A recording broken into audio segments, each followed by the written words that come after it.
جی السلام علیکم ورحمۃ اللہ وبرکاتہ۔ آپ نے نا یہ جو مجھے اتنی آڈیوز بھیجی ہیں، اور اس کے اندر آپ ہر آڈیو کے اندر نا یہی ایک آپ کی طرف سے چیز آ رہی ہے کہ حضرت معاویہ جو ہیں وہ صحابی ہیں، اور یزید اور یہ اور وہ انہی چیزوں پہ لگے ہوئے ہیں۔ حالانکہ دوسری سائڈ پہ آپ یہ بھی باتیں کہی جا رہے ہیں کہ میں نے اتنی ریسرچ کی 1 سال، اور اس کے بعد جو ہے میں نے یہی سوچا کہ ہر سال کوئی نئی ریسرچ آ جاتی تو بندہ کیا کرے، ادھر بھی ہیں دلائل ادھر بھی ہیں، یہ ساری چیزیں ہیں۔ ہر سال جمل صفین پہ کوئی نہ کوئی نیا موقف سامنے آ جاتا ہے۔ تو یہ جب چیزیں آپ ایسی کہہ رہے ہیں، اور یزیدی اور حسینی کہنے پہ بھی آپ کو اعتراض ہے، اور دوسری طرف آپ اہل حدیث لفظ کی بھی توجیہ پیش کر دیتے ہیں کہ جناب اہل حدیث کو تو کہنا جو ہے وہ فلاں صحابی نے یا فلاں نے کہا۔ جب یہ ساری کھچڑی آپ کے دماغ میں پکی ہوئی ہے نا، تو آپ ان معاملات کو کبھی بھی سمجھ نہیں سکیں گے، کیونکہ آپ نے اپنے دل اور دماغ کے اندر پہلے سے ایک مقدمہ سیٹ کیا ہے کہ جو صحابی ہوتا ہے نا یا اہل بیت ہوتا ہے۔ اہل بیت کا تو آپ نے کبھی نام نہیں لیا اس طریقے سے، جس طریقے سے آپ نے یا پھر اہل سنت کی اکثریت نے صحابہ کا نام لے لے کے نا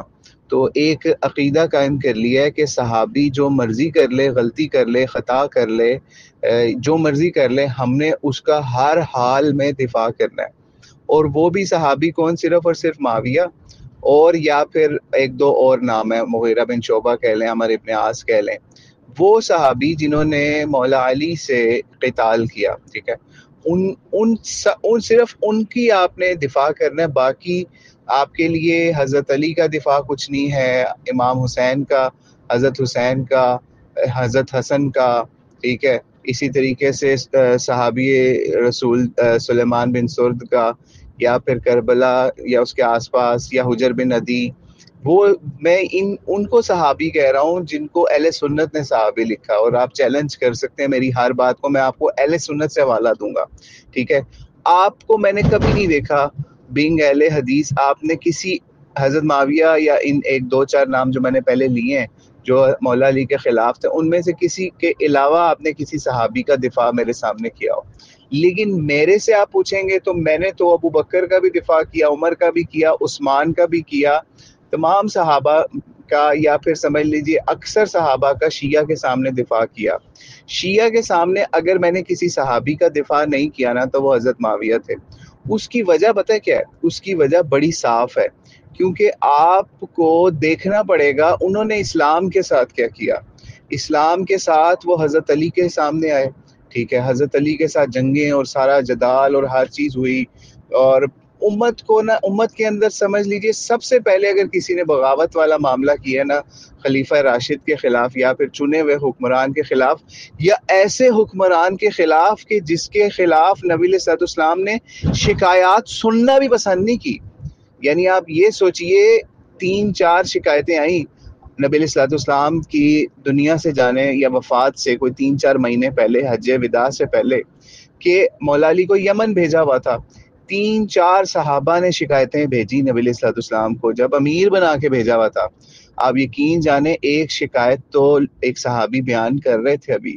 اور نبی علیہ الصلوۃ والسلام نے ان کی ران پہ ہاتھ مار کے ان کو آدھی شکایت پہ ہی روک دیا، منہ بند کر دیا فوری اس صحابی کا، ٹھیک ہے۔ آپ صحابہ کہتے ہیں نبی علیہ الصلوۃ والسلام نے فوری ان کو ران پہ ہاتھ مار کے بند کر دی ان کی شکایت۔ 3-4 صحابہ کی شکایت تھی، خالد بن ولید کی بھی تھی، اور اس کے علاوہ بریدہ کی بھی تھی، اور بھی ابن شہید، اس طرح 3-4 صحابہ تھے کہ انہوں نے فلاں جگہ یہ کر دیا وہ کر دیا۔ نبی علیہ السلام نے ایک صحابی کو تو اس کی ران پہ ہاتھ مار کے اس کی زبان ہی بند کر دی، اور ایک صحابی کو کہا من آذى علیا فقد آذانی، کہ جس نے علی کو اذیت دی اس نے مجھے اذیت دی۔ اور آپ پڑھ لیں، آپ دیکھ لیں کہ حضرت علی کو، ان کی آل کو، اولاد کو کس نے اذیت دی، ٹھیک ہے، کس نے ان کے خلاف جنگیں اور سارا معاملہ، 20 سال حکومت کر کے بھی انہوں نے ان کی اذیت کا معاملہ ختم نہیں کیا، ٹھیک ہے۔ یعنی اذیت کیسے، ان کے اوپر لعنتیں ملامتیں ساری چیزیں ہم اہل سنت کی کتابوں، صحیح مسلم کے اندر ہے بھائی، کہ کس طریقے سے ان کو اذیت دی جاتی تھی، ان کی آل کو بھی، حضرت علی کی آل کو بھی، ٹھیک ہے۔ اور مال کو ادھر ادھر کرنے کا معاملہ صحابہ خود گواہیاں دے رہے ہیں، صحیح مسلم کے اندر موجود ہے کہ ہمیں حکم دیا جاتا ہے کہ آپ مال کھائیں لوگوں کا ناحق۔ کون کر رہا ہے یہ؟ ٹھیک ہے، یہ آپ کے ہمارے حضرت معاویہ کر رہے ہیں، ٹھیک ہے، جن کو آپ لوگ رضی اللہ تعالیٰ عنہ بھی کہتے ہیں، ٹھیک ہے۔ کیوں کہتے ہیں؟ کیونکہ ہم نے پہلے سے ایک مقدمہ قائم کیا. آپ کی بات کر رہا ہوں، آپ سید بھی اپنے نام کے ساتھ لگاتے ہیں. آپ کو، مجھے نہیں لگتا آپ کو سید لگانے کا حق ہے، کیونکہ میں نے کبھی اپنی زندگی کے اندر پچھلے 5-7 سال پرانا تعلق ہے آپ سے، بلکہ شاید 10 سال ہو گئے ہوں گے، لیکن میں نے آج تک ایک دفعہ نہیں دیکھا کہ آپ نے مجھے کسی بھی حوالے سے یہ بات کہی ہو کہ یار یہ ہماری آل کے اوپر، حضرت علی کی آل کے اوپر یا ان کے ساتھ یہ ہمارے اہل حدیث بھائیوں نے یہ بات کی ہے، غلط کیا، یہ ایسے کیا ہے. طالب الرحمان نے، طیب الرحمان، ان لوگوں نے کتنی گھٹیا الفاظ یوز کیے حضرت علی ان کی آل کے لیے، لیکن کوئی بھی نہیں بولا. حضرت حسین کے لیے غالباً کیے تھے کہ ان کو باغی اور پتہ نہیں کیا کہہ کے کہا، ٹھیک ہے، اور یزید کی مدح اور یہ ساری چیزیں. تو آپ کبھی بھی نہیں بولے، کیونکہ آپ نے اپنے دل دماغ میں ایک مقدمہ پہلے سے قائم کیا کہ صحابی جو ہوتا ہے نا، وہ ایسے ہی ہے جیسے شیعوں نے 12 امام بنائے. ٹھیک ہے، شیعوں کا مسئلہ یہ ہے کہ انہوں نے اماموں کو معصوم کیا ہے کہ ان کی جو ہے عصمت اور ان چیزوں کا دعویٰ کیا، ان کو انبیاء سے بھی اوپر لے گئے باقاعدہ کہہ کے ہر طریقے سے. اور جو ہمارے سنی بھائی ہیں، انہوں نے جو ہے وہ ساری صحابیت کا نام ہی حضرت معاویہ رکھ دیا، حالانکہ انہوں نے جو اسلام کے ساتھ کیا وہ سب کے سامنے ہے. ٹھیک ہے، اور یہ جو ان سے یزیدی اہل حدیث جس کو ہم کہتے ہیں، جو یہ اپنا ارشاد الحق یزیدی ہے، اس نے کیا کیا؟ اب آپ کہیں گے آپ غصے میں غصے میں نہیں آ رہا بھائی. یزید اور اس کی آل کی وکالت کرنے والے کو ہم یزیدی ہی کہیں گے، آپ جو مرضی کر لیں. ٹھیک ہے، اس نے کیا کیا کہ جناب اپنی کتاب میں لکھ رہا ہے کہ جناب حجر بن عدی کے قتل کے اوپر جو ہے وہ معاویہ روتے تھے. ٹھیک ہے، مرض وفات کے اندر اپنی کتاب میں مقام صحابہ میں لکھ رہا ہے. ٹھیک ہے، اب ہم اس کو بیان کر دیں تو آپ کہیں گے جی آپ حضرت معاویہ کے خلاف کیوں بیان؟ وہ لکھ رہا ہے اپنی کتاب کے اندر، آپ اس کو کچھ بھی نہیں کہہ رہے. وہ آپ کے لیے جو ہے وہ اپنا بہت بڑا محدث بنا ہوا ہے، ارشاد الحق قصری. ٹھیک ہے، اور دوسری طرف نبی علیہ الصلوۃ والسلام کی حدیث پہ اگلا تان کر رہا ہے کہ جناب اگر 30 سال نہ ہوتے خلافت کے اور حضرت حسین کو حضرت معاویہ بنا دیتے تو کیا ہوتا؟ اور بھائی کہاں سے بنا دیتے وہ تو انہوں نے حضرت علی کو خلیفہ نہیں مانا تو ان کی اولاد کو مان لیں گے وہ خلیفہ. حضرت علی کو انہوں نے خلیفہ نہیں مانا، ان کے خلاف جنگیں کی. آپ کے پاس کوئی دفاع نہیں ہے حضرت علی کا، آپ کے پاس کوئی حضرت حسن کا دفاع نہیں ہے کہ ان کے خلاف کس نے لشکر کشی کی. یعنی حضرت علی کو چاہے امت چن لے، چاہے حضرت حسن کو چن لے، آپ کے یہ جو معاویہ صاحب ہیں انہوں نے کسی کو بھی نہیں مانا. یعنی میں آپ کو حوالے دوں آپ کے ہی منہاج السنہ کے، یعنی آپ یہ سوچئے کہ یہ جو ارشاد الحق یزیدی ہے، اس نے اپنی کتاب مقام صحابہ میں یہ بات کہی کہ جناب آپ جو ہے نا یہ جو اپنا ابن تیمیہ اس کی کتابیں پڑھیں. باقاعدہ ویڈیو میں بھی یہ بات کہی کہ مشاجرات کو سمجھنا پڑھنے کے لیے ابن تیمیہ کی کتابیں پڑھیں، یہ پڑھیں. تو ابن تیمیہ کی کتاب منہاج السنہ سے اگر ہم وہ روایت دکھا دیں، یا پھر عبد الباسط شیخوپوری نے بھی دکھائی تھی اہل حدیث نے، ٹھیک ہے، کہ جناب ان کی یزید کی جد نے کیا کام کیا کہ میں ٹھیک ہے کہ یعنی معاویہ جو ہے وہ علی کے خلاف آئے، دوسری طرف ابو سفیان نے علی کو بھڑکانا شروع کر دیا. ابن تیمیہ نے لکھی ہیں چیزیں، ٹھیک ہے. تو اگر ہم ابن تیمیہ سے وہ چیزیں بیان کریں، دکھائیں، پہلے تو ابن تیمیہ اور ہی ہوگی، لیکن جب ہم ابن تیمیہ سے دکھا دیں کہ ابو سفیان نے کس طریقے سے مولا علی کو بھڑکانے کی کوشش کی کہ وہ جو ہے یہ ابو بکر غریبوں کا ہے، یہ وہ سارا، یہ ہم نے نہیں لکھا، ابن تیمیہ اور ان چیزوں نے لکھا ہے. ٹھیک ہے، کہ ان کے خلاف نکلیں اور اس طرح سے ان کے ہم آپ کے ساتھ ملیں گے اور یہ کریں گے وہ کریں گے. تو وہ یزید کی تو جد یہ کام کر رہی تھی، چاہے ابو سفیان ہو چاہے معاویہ ہو. لیکن بات یہ کہ ابو سفیان نے صرف کہا اور وہ کام فوری ٹھپ کس نے کر دیا؟ یہ گریٹنس تھی حضرت علی کی. آپ کو وہاں پہ حضرت علی کے ساتھ کھڑے ہونا چاہیے، لوگوں کو بتائیں کہ بھائی حضرت علی نے ہمیشہ اسلام بچانے کی کوشش کیا، امت میں سے تفرقہ نفاق بچانے کی کوشش کی ہے. تو بجائے اس کے کہ آپ حضرت علی کے وہ گن گائیں اپنے نام کے ساتھ سید لکھ کے، الٹا آپ جو ہیں وہ ہر بات کے اندر ایک مقدمہ کھڑا کر کے کہ جناب حضرت معاویہ صحابی ہیں صحابی ہیں صحابی ہیں. تو بھائی دوسری طرف کون ہے؟ دوسری طرف کے پاس دو ڈگری ہیں، صحابی بھی اہل بیت کو تو شاید کبھی آپ نے کچھ سمجھا ہی نہیں ہوگا، بے شک آپ سید بھی ہیں، لیکن آپ یہ تو دیکھیں کہ دوسری طرف کون ہے. تو ان کا دفاع آپ نے اگر نہیں کرنا تو آپ نہ کریں، ٹھیک ہے. اور آپ نے اگر دفاع کرنا ہے جناب، ابھی بھی اس آڈیوز جتنی بھی آپ نے بھیجی اس کے اندر آپ دفاع کس کا کر رہے ہیں؟ انکانشیسلی. ایک طرف کہتے ہیں میں کسی کا دفاع نہیں کرتا. ابتسام لائی ظہیر ہو یا شام لائی ظہیر، انہوں نے جو گندی زبان استعمال کی اپنے مخالفین کے لیے، ہم نے آپ کو وہ دکھائی. الٹا آپ کہتے ہیں آپ بدتمیزی کرتے ہیں، آپ ان لوگوں کو یزیدی کہتے ہیں. ٹھیک ہے، انہوں نے کہاں کبھی حضرت علی کا، حضرت حسین کا، حضرت حسن کا، ان کا کہاں دفاع کیا؟ مجھے آپ دکھا دیں۔ میں نے ان کے والد جو ہے کیا نام ہے اس کا، احسان الہی ظہیر، اس کی کتاب دکھائی کہ 3 خلفاء بیان کرنے کے بعد چوتھے خلفاء کو ہی فارغ کر دیا اپنے خطبات کے اندر سے، یعنی حضرت علی کا ذکر ہی نہیں کیا اپنی کتاب کے اندر۔ اس سے بڑی کیا ظلم ہوگا کہ آپ لوگ خود کو تو ایک طرف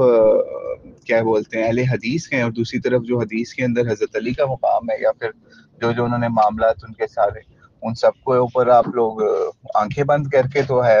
ہر وقت معاویہ معاویہ کرتے رہیں، اور دوسری طرف اگر ہم علی علی کریں یا ان کا دفاع کی کوشش کریں۔ اچھا ہم کوئی شیعہ نہیں ہے، اگر شیعہ ہوتے نا، رافضی ہوتے، تو ہمیں رافضی چیلنج نہ کر رہے ہوتے، ٹھیک ہے، اللہ یاری جیسے مجھے چیلنج نہ کر رہے ہوتے، یا پھر اور یزیدی یا حسینی یا شیعہ یہ سارے ہمیں چیلنج نہ کر رہے ہوتے، آپ کے سامنے سارے معاملات ہیں۔ تو بہرحال میں نے آپ کو سمجھانے کی کوشش کی ہے، لیکن مجھے نہیں لگتا کہ ہم مزید آڈیوز اس معاملے پہ کرنی چاہیے، تاکہ آپ کا بھی وقت نہ ضائع ہو، ہمارا بھی وقت ضائع نہ ہو۔ اللہ تعالیٰ سے دعا ہی کر سکتے ہیں کہ اللہ تعالیٰ آپ کو جو ہے وہ اس مقدمے سے آپ جان چھڑوائیں کہ کوئی عقیدہ ایسا نبی علیہ الصلوۃ والسلام نے نہیں دیا کہ جناب صحابی جو ہے وہ کنفرم جنتی ہے، کوئی ایسا معاملہ ہے 100% جنتی ہے، یا اہل بیت جو ہے 100% جنتی ہیں، کوئی بھی ظلم زیادتی یا کوئی بھی ایسا معاملہ کر رہے ہیں، کوئی ایسا عقیدہ اسلام کے اندر نہیں ہے۔ اور آخر میں آپ کو ریفر کروں گا مقام صحابہ جو ہے نا کتاب، اسی یزیدی اہل حدیث ارشاد الحق قصری کی، آپ اس کے اندر وہ معاملہ پڑھ لیں، حضرت معاویہ کا آخری وقت جو مرض وفات، یہ لفظ بھی مرض وفات میں نے نہیں لکھا، یہ بھی اس نے لکھا ارشاد الحق قصری نے، مرض وفات کے اندر وہ کس طرح حجر بن عدی کو یاد بھی کر رہے ہیں، اور اس کے علاوہ کیا دعائیں کر رہے ہیں اپنی بخشش مغفرت ان چیزوں کی، ٹھیک ہے۔ اس سے یہ پتہ چلتا ہے کہ صحابہ کے اندر بھی کوئی ایسا عقیدہ نہیں پایا جاتا تھا کہ ہم لوگ کنفرم جنتی ہیں، نہیں تو اگر ان میں یہ عقیدہ پایا جاتا نا کہ ہم لوگ کنفرم جنتی ہیں لا الہ پڑھنے کے اوپر، یا پھر صحابی بننے کے اوپر، یا نبی علیہ الصلوۃ والسلام کا دیدار کرنے کے اوپر، تو آپ دیکھتے کہ یہ جتنا ہوا ہے نا اسلام کے ساتھ معاملہ، حضرت علی کی خلافت کو نہ ماننے کے اوپر اور سارا معاملہ، وہ اس سے بھی کئی گنا زیادہ ہوتا کہ بھائی ہم تو صحابی ہیں، ہم جو مرضی کریں۔ تو یہ عقیدہ صحابہ کا نہیں تھا، اہل بیت کا نہیں تھا، ہم صحابہ اہل بیت ہیں، بلکہ وہ ہر وقت توبہ استغفار انہی چیزوں میں رہتے تھے کہ ہم سے کوئی غلطی کوتاہی نہ ہو جائے جس کا ہمیں آگے چل کے حساب نہ دینا پڑ جائے۔ اور جتنی حدیثیں ہیں نا مغفرت کی، توبہ کی، استغفار کی، اور اللہ تعالیٰ کے آگے جو ہے وہ گڑ گڑانے کی، ساری وہ انہی صحابہ اہل بیت کے زمانے کی ہیں۔ نبی علیہ الصلوۃ والسلام نے تو یہ بالکل نہیں کہا کہ تم لوگ جو ہے وہ کنفرم جانتی ہو، یہ تو اگلے آنے والے لوگوں کے لیے میں یہ عقیدہ بیان کر رہا ہوں کہ آپ نے مغفرت بھی مانگنی ہے، اور یہ بھی توبہ بھی مانگنی ہے، اور یہ بھی کرنا ہے، اور وہ بھی کرنا ہے، اور یہ ساری چیزیں تم لوگ تو کنفرم جانتی ہو، کوئی بات نہیں، بدری ہو تم لوگ، یہ حدیبیہ والے یا فلاں فلاں، تم لوگ تو کنفرم جانتی ہو۔ ہاں بدریوں کا یا پھر اور معاملات وہ ہوئے خاص ان کے ساتھ، دنیاوی طور پہ نبی علیہ الصلوۃ والسلام نے ضرور ایسے معاملات کیے ہیں کہ ان کو تھوڑا سا ایکسیپشنز دی ہیں، معافیاں دی ہیں، ٹھیک ہے۔ جیسے مثال ہے وہ خط پکڑا گیا تھا ایک بدری صحابی کا، ان کے اوپر ویسے وہ ٹریزن کے، بغاوت کے، ان چیزوں والے مقدمات نہیں معاملہ ہوئے، کیونکہ انہوں نے اپنے عمل سے یہ چیزیں ثابت کی ہوئی تھی دنیاوی لحاظ سے۔ آگے اللہ تعالیٰ نے ان کے بھی فیصلے کرنے ہیں، ٹھیک ہے، جو بھی معاملات ہیں۔ تو اس لیے اسلام کے اندر کوئی ایسا عقیدہ نہیں ہے۔ اسلام کے اندر جو نبی علیہ الصلوۃ والسلام نے حج وداع کے اوپر چیزیں بیان کر دی، الوداعی حج کے اوپر، وہ آپ خطبہ سن لیں، پڑھ لیں، کسی کو کوئی معاملہ نہیں ہے، گورے کو کالے پر، صحابی کو، اہل بیت، یہ سب چیزیں انہی چیزوں سے ہم ڈرائیو کر سکتے ہیں کہ نبی علیہ الصلوۃ والسلام نے کوئی ایسا نہیں کہا۔ ایون نبی علیہ السلام یہ بھی خطبے کے اندر کہہ سکتے ہیں آپ لوگوں نے ایمان کی حالت میں مجھے دیکھ لیا تو اب آپ سارے جنتی ہو گئے، نہیں ایسا کچھ فرمایا۔ تو پہلے اپنا عقیدہ ٹھیک کریں صحابہ اور اہل بیت کے حوالے سے، ٹھیک ہے، نہ آپ رافضی بنے، نہ آپ ناسبی بنے، ہم دونوں سے الحمدللہ آزاد ہیں۔